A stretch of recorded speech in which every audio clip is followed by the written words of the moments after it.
Bapak Ibu sekalian, saya ingin menyampaikan beberapa hal penting dan mudah-mudahan ini menjadi kontemplasi kita bersama. Bahwa di tengah upaya negara melakukan penguatan tata kelola penempatan dan pelindungan bagi pekerja migran Indonesia, kita sedang berhadapan dengan berbagai kejahatan yang potret kejahatan ini bisa kita saksikan sehari-hari. Selama 4 tahun berjalan, BP2MI telah menangani 2.589 PMI yang tiba di tanah air sudah dalam keadaan meninggal. BP2MI juga telah menangani 3.643 PMI dalam keadaan sakit, baik depresi ringan, depresi berat, cacat secara fisik maupun hilang ingatan. Dan selama 4 tahun juga BP2MI telah menangani kepulangan para deportan kurang lebih 110.569 PMI terkendala. Ini adalah potret yang mengharu-birukan negeri ini. Walaupun ini adalah era panen kita, di mana keberangkatan mereka yang kembali, baik dalam keadaan sakit, meninggal, dan deportasi, adalah mereka yang berangkat 7 tahun lalu, 10 tahun lalu, 12 tahun lalu, bahkan 15 tahun lalu. Saya berani mengatakan negara telah lama tidak hadir. Negara terlalu lama abai dan negara melakukan pembiaran yang sangat panjang. Praktek sindikat penempatan ilegal adalah praktek nyata di hadapan kita. Dan perdagangan orang adalah bisnis kotor, bisnis haram yang perputaran uangnya sangat besar. Sehingga itulah BP2MI telah menabuh genderang perang untuk menyatakan perang melawan sindikat penempatan ilegal dan tindak pidana perdagangan orang. Negara juga telah memberikan stigma-stigma yang sangat buruk selama ini kepada para pekerja migran Indonesia atau yang dulu disebut tenaga kerja Indonesia. Seolah-olah jika menyebut TKI, mereka adalah orang-orang yang harus dipandang rendah. Mereka dilihat sebelah mata dan mereka bahkan diremehkan dalam perlakuan-perlakuan yang dipertontonkan oleh para penyelenggara negara di negara ini. Sehingga itulah BP2MI menegaskan, perlu merubah paradigma, perlu merubah mindset dengan memberikan label terhormat kepada para pekerja migran Indonesia. BP2MI telah menetapkan PMI sebagai pejuang keluarga, PMI sebagai pahlawan devisa, PMI nyata sebagai penyumbang devisa terbesar kedua kepada negara ini. Hal yang menggembirakan, Pak Saleh, Bank Indonesia telah merilis di tahun 2023 bahwa sumbangan devisa pekerja migran Indonesia sebesar 227 triliun kepada negara ini. Dan menempatkan sumbangan PMI sebagai sumbangan devisa terbesar kedua. Ini tentu membanggakan. Sehingga transformasi yang sedang berjalan dan dikerjakan, berbagai perubahan besar yang kita ingin wujud nyatakan, berbagai regulasi yang menunjukkan negara berpihak kepada para pekerja migran Indonesia, layanan yang lebih mudah, murah dan cepat, yang itu menjadi tradisi baru dalam memberikan pelayanan kepada pekerja migran Indonesia dan pemberian fasilitas istimewa kepada pekerja migran Indonesia, menunjukkan bahwa saatnya negara hadir, negara berpihak kepada para pekerja migran Indonesia. Dalam beberapa kasus juga, BP2MI telah menyampaikan dalam rapat terbatas di Istana Negara, di hadapan Presiden, dengan tegas saya katakan, jika selama ini kenapa negara tidak mampu menyentuh sindikat penempatan ilegal, nyata bahwa sindikat penempatan ilegal selalu dibackingi oleh oknum-oknum memiliki atributif kekuasaan di negara ini. Di depan Presiden, di hadapan Panglima TNI, di hadapan Kapolri, Menteri dan lembaga, saya katakan, oknum-oknum itu berasal dari oknum TNI Polri, oknum-oknum kementerian lembaga, dan bahkan oknum di BP2MI terlibat dalam sindikat penempatan ilegal pekerja migran Indonesia. Tentu jika saya menyebut seperti ini tidak boleh ada institusi yang merasa rendah diri atau merasa dipermalukan. Kita percaya oknum brengsek dan pengkhianat Republik akan selalu ada dimanapun. Tapi kita yakin di institusi negara, di kepolisian, di TNI, di kementerian lembaga, dan juga yang lainnya, akan masih banyak orang-orang baik yang memiliki komitmen kepada negara merah putih dan Republik ini. Bahkan ada tren baru saya ingin laporkan kepada Pak Saleh. Kalau dulu kita berpikir korban penempatan ilegal adalah mereka yang pendidikannya menengah ke atas. Tidak seperti itu dalam kasus penempatan ilegal ke Kamboja. Rata-rata mereka adalah anak-anak muda, lulusan SMA, kemudian juga bahkan S1. Dan ada case beberapa anak muda S2. Dan dari Sumatera Utara juga tidak sedikit yang menjadi korban. Untuk hal ini, saya menyatakan di depan Presiden, Panglima TNI, dan Kapolri, sebetulnya sangat mudah untuk menangkap siapa aktor di balik bisnis judi online di Kamboja dan siapa aktor di balik scamming online. Saya cukup menyebut inisialnya T aja paling depan lah. Yang kedua saya nggak perlu sebut. Dan ini saya sebut di depan Presiden. Boleh ditanya kepada Pak Menko, Pak Mahfud MD saat itu, ya, Presiden kaget. Pak Kapolri kaget, agak cukup heboh rapat terbatas saat itu. Orang ini adalah orang yang selama Republik ini berdiri mungkin tidak bisa disentuh oleh hukum. Mohon maaf dengan segala hormat. Saatnya negara mengambil tindakan tegas, tidak hanya menyeret para calo, kaki tangan, tapi mampu hukum menyentuh para bandar, para tekong, mereka yang kita kategorikan sebagai penjahat, penjual anak bangsa yang selama ini mengambil keuntungan dan pesta pora dari bisnis haram perdagangan manusia. Mudah-mudahan kerjasama dengan pemerintah daerah, kementerian lembaga terus diperkuat. Undang-Undang 18 2017 yang pemikirannya dilahirkan oleh Pak Saleh dan teman-teman, kita harus berani mengatakan ini undang-undang yang sangat progresif bahkan revolusioner. Pembagian tugas kewenangan sudah nyata ditegaskan oleh undang-undang. Di pasal 39 menjadi tanggung jawab pemerintah pusat, BP2MI, Kemnaker dan Kemlu.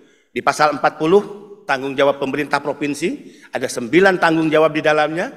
Di pasal 41 ada tanggung jawab pemerintah kabupaten kota, ada 11 tanggung jawab di dalamnya. Dan di pasal 42 ada 5 tanggung jawab pemerintah desa. Perlindungan negara adalah perlindungan 3 dimensi, ekonomi, sosial, dan hukum. Diberikan kepada PMI dan keluarganya. Bahkan kepada PMI, pelindungan negara harus diberikan sebelum mereka bekerja, selama mereka bekerja, dan bahkan setelah mereka bekerja. Banyak mimpi yang kita ingin wujudkan, namun berbagai faktor yang menjadi kendala hingga hari ini yang dihadapi oleh BP2MI.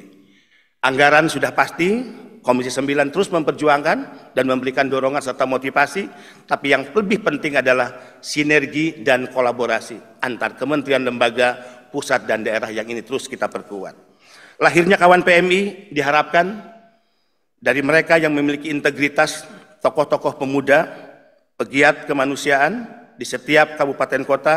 Mudah-mudahan mereka memiliki komitmen yang sangat kuat untuk melakukan pendampingan kepada PMI dan korban serta keluarga, melakukan advokasi atas masalah-masalah yang mereka hadapi dan menjadi jembatan menghubungkan BP2MI dengan warga sekitar dalam memberikan edukasi, meyakinkan masyarakat bahwa negara memberikan kesempatan kepada siapapun yang ingin bekerja ke luar negeri secara resmi, tapi juga mengedukasi bahwa bahaya nyata jika mereka memilih bekerja secara tidak resmi. Potensi dan resiko bekerja tidak resmi adalah mereka yang akan mengalami eksploitasi, kekerasan fisik, kekerasan seksual, gaji yang tidak dibayar karena tidak pernah diikat oleh perjanjian kerja, diputuskan hubungan kerja secara sepihak karena tidak ada perjanjian kerja, eksploitasi jam kerja hingga 20 tahun, dan bahkan anak-anak bangsa yang kerja di laut lepas, di atas kapal, mengalami kekerasan tidak sedikit, mereka yang jenazahnya dilarungkan di tengah laut. Tadi ada adagium yang saya ingin sitir kembali, bahwa jika kita membiarkan terjadinya kejahatan, maka sesungguhnya kita adalah bagian dari kejahatan itu sendiri. Kejahatan sindikat penempatan ilegal, perdagangan orang begitu nyata di depan kita. BP2MI selama 4 tahun telah melakukan pencegahan kurang lebih 18.000 anak-anak bangsa yang hampir diberangkatkan ke negara-negara penempatan. Bahkan saya berani mengatakan bahwa Indonesia dalam keadaan darurat penempatan ilegal, bukan saja dalam keadaan darurat judi online. Mudah-mudahan ini menjadi perhatian serius kita dan dorongan dari Parlemen Republik Indonesia melalui Pak Saleh Daulay. Kami menitipkan suara anak-anak bangsa di kampung-kampung halaman negeri tercinta ini keinginan mereka bekerja, meraih mimpi, mewujudkan masa depan anak, istri, dan keluarga. Itu adalah mimpi nyata mereka. Mudah-mudahan negara membuka lapangan kerja yang seluas-luasnya, tapi jika kondisi lapangan kerja terbatas di dalam negeri, negara memudahkan penempatan bekerja ke luar negeri. Mimpi kita yang lain adalah jika rakyat sulit untuk memodali mereka bekerja, hingga harus menjual harta benda, jika karena itu mereka harus meminjam ke rentenir, sehingga harus terjebak praktek ijon rente. Sesungguhnya ada cara yang mudah. Pasal 30 ayat 1 Undang-Undang 18 2017 tegas menyatakan bahwa pekerja migran Indonesia tidak dapat dibebani biaya penempatan.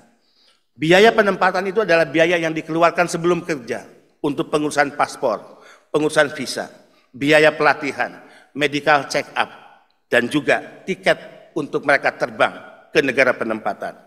Jika setiap tahun yang bekerja dalam catatan kami 270.000 orang setiap tahunnya, jika negara konsisten mewujudkan pasal 30 ayat 1, setiap pekerja diberikan 30 juta untuk menangani biaya penempatan agar mereka tidak meminjam ke rentenir dengan bunga yang sangat tinggi dan terjebak ijon rente. Jika mereka tidak harus menjual harta benda milik mereka dan milik keluarga, tapi disediakan oleh negara, maka 30 juta dikali 270.000, negara hanya mengeluarkan investasi 8,2 triliun. 8,2 triliun dikeluarkan oleh negara adalah angka yang sangat kecil karena PMI mengembalikan ke negara 277 triliun setiap tahunnya. Ini challenge sebetulnya untuk kita, dan juga ini adalah catatan sejarah sejauh mana negara konsisten atas apa yang dimandatkan dan diperintahkan oleh undang-undang. Mudah-mudahan komitmen kita untuk memberikan pelindungan kepada pekerja migran Indonesia dengan semangat sinergi dan kolaborasi yang terus kita perkuat. Mudah-mudahan siapapun di antara kita yang hari ini menjadi pemangku kepentingan, yang memiliki atributif kekuasaan, benar-benar melaksanakan sumpah jabatan atas nama Tuhan, agama, dan konstitusi negara. Mudah-mudahan kita yang hadir di tempat ini menjadi bagian penting, pelaku sejarah yang akan menorehkan sejarah warisan terbaik bagi anak cucu kita, bahwa kita adalah orang-orang pemberani untuk menyatakan sikap dan menarik garis demarkasi yang sangat tegas bahwa kita tidak akan pernah berkompromi negara ini dikuasai dan juga dikendalikan oleh para sindikat penempatan ilegal pekerja migran Indonesia. Terima kasih kepada para pekerja migran Indonesia, terima kasih kepada keluarga pekerja migran Indonesia, terima kasih atas sumbangan yang begitu besar kepada negara ini. Saya mewakili BP2MI adalah orang yang harus menyatakan bahwa negara ini berhutang besar kepada pekerja migran Indonesia. Saya mewakili BP2MI adalah orang yang menyampaikan terima kasih dan hormat setinggi-tingginya kepada pekerja migran Indonesia. Dan saya adalah orang mewakili BP2MI yang ingin menyampaikan permohonan maaf atas nama BP2MI bahwa peran negara belum maksimal dan memuaskan setiap anak bangsa yang hari ini sedang bertaruh hidupnya untuk keluarganya, berani meninggalkan kampung halaman, berani meninggalkan istri dan anak serta keluarga tercinta, berani meninggalkan tanah airnya demi masa depan mereka. Selamat untuk para pekerja migran Indonesia, selamat untuk komunitas relawan pekerja migran Indonesia yang baru saja dikukuhkan. Terima kasih kepada Bapak Ibu undangan. Terima kasih atas kehadiran, hormat setinggi-tingginya BP2MI atas kerelaan Bapak Ibu untuk hadir di tempat ini. Dan terakhir saya memohon Bapak Saleh Daulay untuk memberikan sambutan sekaligus membuka acara pengukuhan ini. Sekaligus juga kami memohon arahan dan fatwa-fatwa dari Pak Saleh Daulay. Kita berikan aplaus untuk beliau. Salam sehat dan tetap semangat. Salam merah putih, bendera kita bersama. Wallahul muwaffiq ila aqwamit thariq. Wassalamualaikum warahmatullahi wabarakatuh. Waalaikumsalam. Sekali lagi kita beri